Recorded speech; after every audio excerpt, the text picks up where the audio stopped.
Hey, welcome everybody. I am so excited to share with you everything that is coming in the next season. First of all, Merry Christmas. Hope you had an amazing Thanksgiving. And, tomorrow is one of the most incredible days for everybody across the world. It is Giving Tuesday. It's a day of radical global generosity. And it's a day where we take all that God has given us and we invest it generously into the things he's doing in the coming season. And so I sit here before you. I'm in front of my fireplace. I'm at home. We're about to decorate the Christmas tree tonight. And my heart is just overflowing, first of all, with gratitude for all that God's done and all the amazing people that he has in our life in this season and people that have journeyed with us. For those that don't know, I actually lead 3 separate organizations, 3 nonprofits, I lead Burn 24/7, which is a global worship and prayer movement that I started in my dorm room in college. I lead Light a Candle, which is our missions arm, and we're excited with what God's doing around the world with that. But tonight, I want to share with you about Let Us Worship and Hold the Line and some of these things that God is doing in this season. Obviously, many of you know, we just finished 50 U.S. Capitals, our historic gathering on the National Mall just days before the election. And look at God. He answers our prayers. I mean, guys, we're living in this amazing season. And you know what? You chalk this win up to the intercessors and the worshipers really all over the world that prayed and believed for a moment like this. It looked so dark many times over the last 4 years. And as we went capital to capital, I'm telling you, we went into the heart of like some of the darkest, most difficult places, especially politically, like places that are there's so much animosity towards Christians, towards people of faith, and towards worship. But yet God used this breaker anointing that we're carrying to bust some things open, to break some chains loose, to set people free. And here we are in an amazing season in our nation, and I believe in the nations where God's moving with revival. I saw today that people purchasing Bibles is up 22% from where it was last year. I mean, if that doesn't show you some hunger and give you some expectation for what God's doing, I mean, literally just the fact that more people are buying Bibles than any time in history is incredible. And I believe that God is moving in such a profound way. And so the number one question I get asked in the last season is, okay, Sean, what is next? You guys have done all this. You started this movement, Let Us Worship, during COVID, at the height of COVID. What's next? And I want to share with you very quickly what God has revealed to us for the next season, because I want you guys to be a part of it. Giving Tuesday is tomorrow, and I am unashamedly telling you, we need your help to accomplish what God has before us. First of all, I want to share this. This Bible I've taken with me over the last 5 years all across America and the world. I lead worship every time. It sits right at my feet. Every single Let Us Worship, I open it and preach from it. And there is one page in this Bible that I have preached so much that it's literally fallen out of the Bible, and it's Isaiah chapter 61. And I want to read this to you because this is the mandate God's given us for the next season. It says this: to bestow on them a crown of beauty instead of ashes, the oil of joy instead of mourning, and a garment of praise instead of a spirit of despair. They will be called oaks of righteousness, a planting of the Lord for the display of his splendor. They will rebuild the ancient ruins and restore the places long devastated.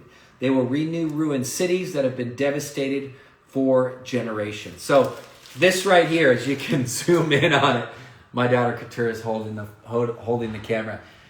You can see this is a verse that I've preached across America, that we have a call to rebuild the ancient ruins, to restore places long devastated. What does that mean?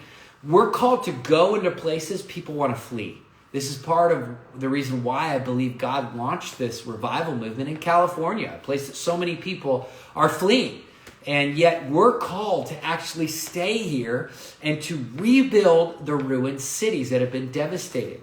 We believe not only in the call for revival, but in the call for reformation. And so I have this booklet that we created, which is the 2024 annual report. And this is basically a fire hydrant of good news. It's a booklet that we created. And by the way, we'll send you one of these. If you text REVIVE to the number 20221, again, that's REVIVE to 20221. we will text you, or we'll send you either the PDF or we'll send you the hard copy of this booklet.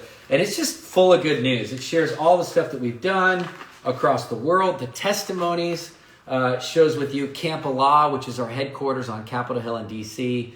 Our podcasts have reached millions of people, social media, blah, blah, blah. All the albums that we've done a zillion albums, tons of books. We've gone to a lot of nations, just got back from India, as many of you guys know. Israel marches that we've done. But then it gets to the 2025 vision, our vision for 2025. And if you look on this page, it says the Isaiah 61 mandate.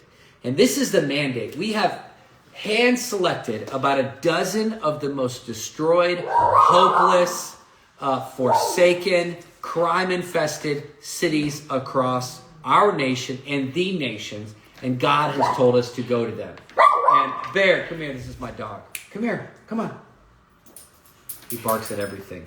The Isaiah 61 mandate, this is our calling. And so Canada, 10 cities in Canada that God's calling us to go. The nation of Israel, we're going to be there on Palm Sunday. We're going to do Let Us Worship in Israel on Palm Sunday. I mean, I could keep going on and on and on.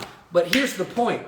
We're called to go where other people want to flee. We're called to go and renew ruined cities that have been devastated for generations. We have a calling of God. So I want to share with you, I'll do a part 2 tomorrow. The first 3 cities that we're going to. The first 3 places that we're going to that I want you guys to be a part of. Number 1, New Year's Eve.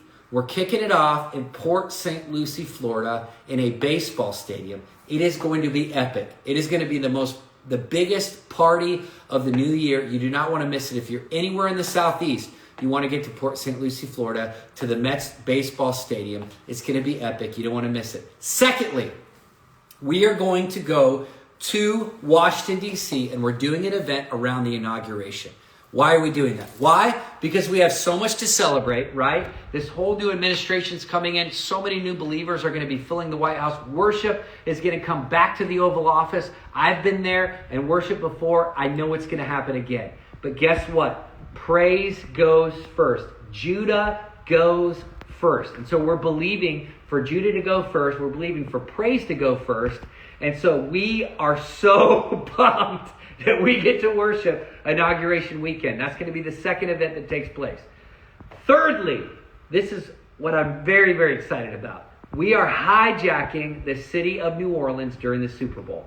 We did this last year in Las Vegas. It was historic. We're taking it to another level. This year, February 8th and 9th on Super Bowl weekend, we are targeting a very dark city full of voodoo and witchcraft and all that kind of stuff, and we're going to reclaim it for God. We're doing a Jesus march through Bourbon Street, through the streets of the city, with current and former NFL players.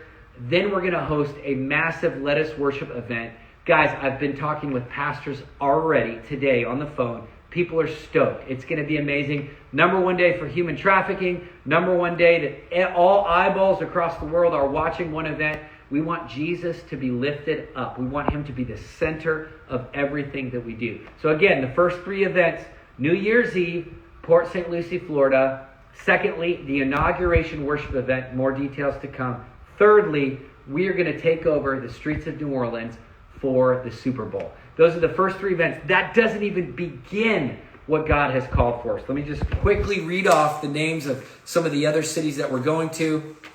Detroit, Minneapolis, Chicago, Boston, New York, Philly, Washington, D.C., Atlanta, Miami, Dallas, Houston, San Antonio, Seattle, Portland, San Francisco, and Los Angeles. And that's just the beginning.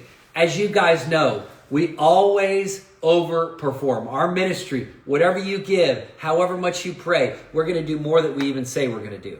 I mean, we did 50 capitals plus another 20 events that we didn't have planned. Why? Because God always adds more. And we're so excited. He expands our ability. He expands our capacity. We have a bus. We have a box truck with a massive sound system. We are set up to go on the road and bring the gospel of Jesus Christ to the darkest places of our nation and the nation. So with that being said, I want to invite you to be a part of this historic effort. Tomorrow, I'll do a part 2. Giving Tuesday is tomorrow. it is time to revive in 2025. We are called with the Isaiah 61 mandate to rebuild the ruined cities, but we can't do it without you. So I want to encourage you today, whatever you can give, whatever you can donate, please be a part of this. You can text Let Us Worship with no spaces to 77977. You can also give on Venmo, Let Us Worship, no spaces. You can go to our website, letusworship.us. You can go to seanfoyt.com. You can donate there any way you want to donate. You can donate crypto. You can donate stocks. You can just, I believe in radical generosity, and I have seen in my own life, me and my wife sowed an extravagant seed to this mission. We did it yesterday, believing that God is going to call many more people across the world to uphold this vision. So, I can't expect other people to do it if I don't do it myself. And so I wrote the check last night, and I was so excited. I was so excited to write it because I know that God's going to use it for his glory. I'm convinced that this is the season, guys. We got to strike while the iron is hot. We're not letting up. We're not giving in. We're not giving up. We're turning on the afterburners, baby. And so I want to invite you to be a part of it. Donate today. Share this video out there. This is an exciting vision. It's crazy ambitious, and it's going to be crazy fun. And we want you guys to join us. Again, Revive in 2025. That's the mandate. I want you guys to be a part of it. Giving Tuesday is tomorrow. God bless you. And I will come up tomorrow with a part 2. You don't want to miss it. Thank you for joining in. Love you guys. Merry Christmas.